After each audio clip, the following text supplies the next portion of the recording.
Nah, ini adalah dokumen-dokumen wajib ISO 9001 yang perlu diperiksa. Ini adalah daftar dokumen wajib, ada klausulnya ya. Ini ada rekaman wajibnya, kemudian ada ya ini menentukan ruang lingkupnya bagaimana. Jadi ketika Bapak Ibu ketemu dengan audit ya, tentunya kita akan menanyakan mana standarnya. Nomor satu, karena apa?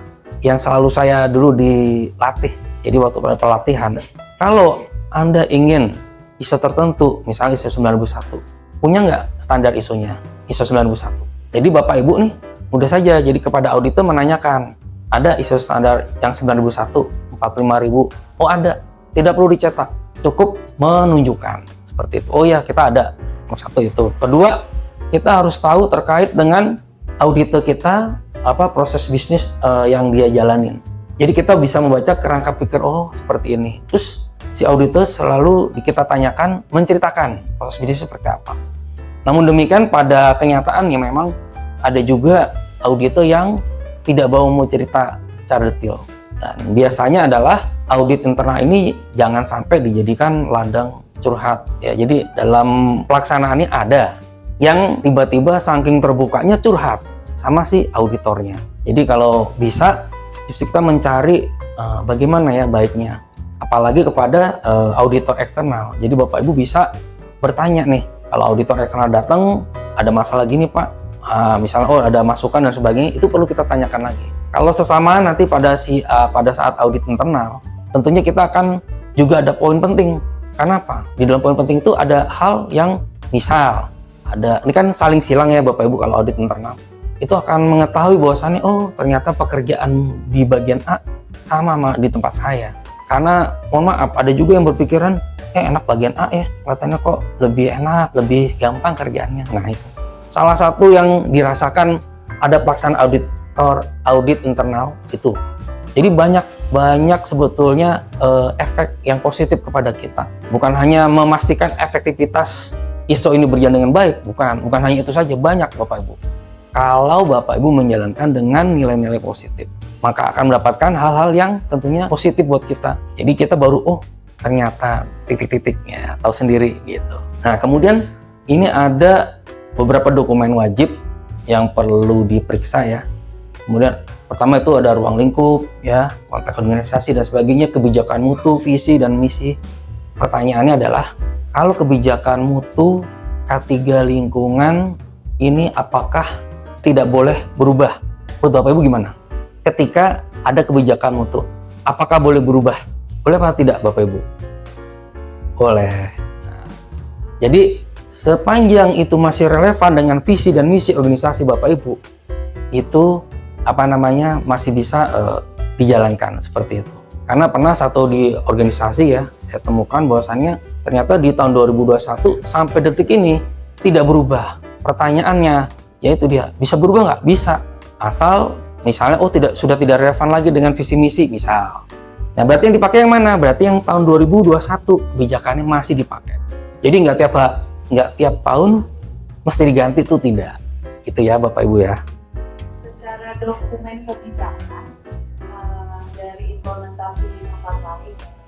Jadi kalau misalnya kita membuat satu dokumen pastinya kan ada STK atau sistem PKO atau bagaimana cara kita melakukan membuat review secara dokumen yang levelnya ini kebijakan. Nah kalau dari framework kebijakan sendiri, kalau kita mau melakukan apa istilahnya urutan ya di dalam frameworknya dokumennya kebijakan sendiri, apa harus kita detailkan nggak dalam prosedur kita mengenai secara flow-nya bagaimana itu dilakukan review, kemudian secara dokumennya sendiri ada sampai kini dokumen itu kan ada catatan atau nomorisasi gitu ya, siapa yang ya proses routingnya seperti apa gitu kan ya, sampai akhirnya dikeluarkan suatu revisi baru dari dokumen kebijakan. Boleh minta inputnya nggak ya Pak? Untuk yang baiknya dalam suatu proses untuk review terkait dengan dokumen di level kebijakan itu sebenarnya idealnya seperti apa sih? Jadi sepanjang pengetahuan saya, jadi terkait dengan kebijakan ini tentunya kalau kita mau tuangkan di dalam TKO misalnya, tentunya kita harus melihat daripada kebutuhan itu sendiri. Kita butuh nggak terkait dengan itu? Satu. Yang kedua, kalau misalnya kita ingin membuat yang tadi Ibu sampaikan, ada urutan, flow dan sebagainya kebijakan itu, nah itu istilahnya sudah dimusyawarahkan terkait dengan pimpinan, utamanya top manajemen bahwasannya.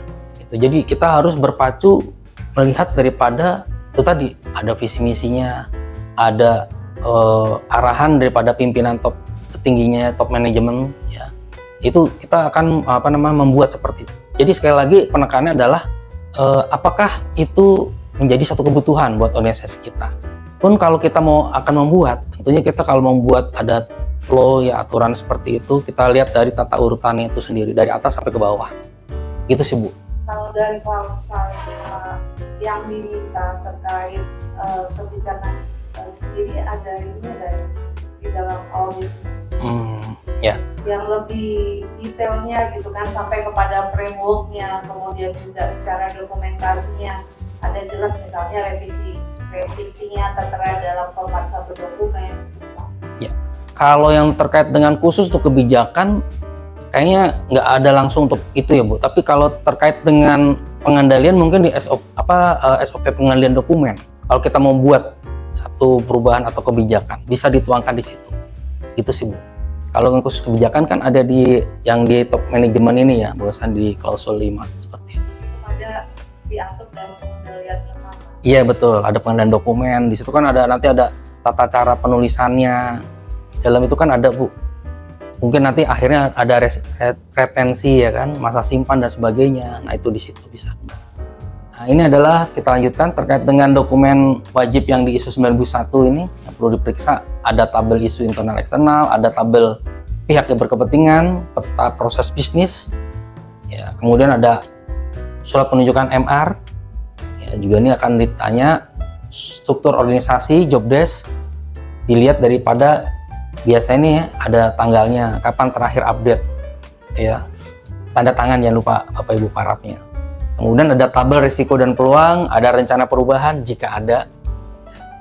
Kemudian ada catatan pemantauannya, infrastruktur asetnya apa aja nih Bapak Ibu, pemeliharaan bagaimana, gitu ya. Kemudian ada kalibrasi, karena ada peralatan, tentunya nanti ada kalibrasi, kapan alat itu akan dikalibrasi dan sebagainya.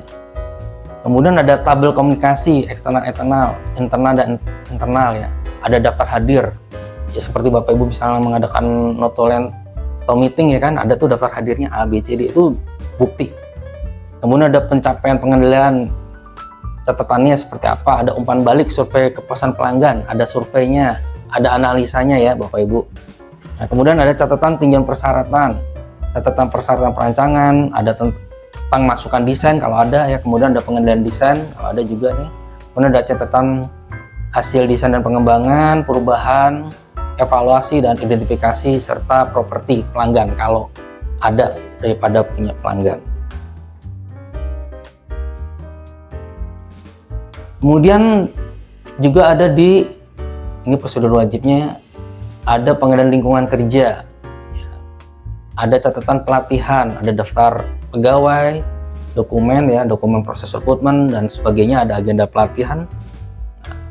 Juga di dalamnya ada pengendalian penyimpanan produk, ada catatan perubahan ketentuan ya, ini di klausul 8.54 sampai dengan ada juga terkait dengan garansi produk, catatan output, ada analisa pencapaian sasaran mutu. Ini selalu ada Bapak Ibu. Jadi semua terkait dengan di ISO ini pasti ada terukur sasaran mutu Bapak Ibu, ada surveinya, ada komplain pelanggannya, ada analisanya seperti apa, itu harus kita tampilkan.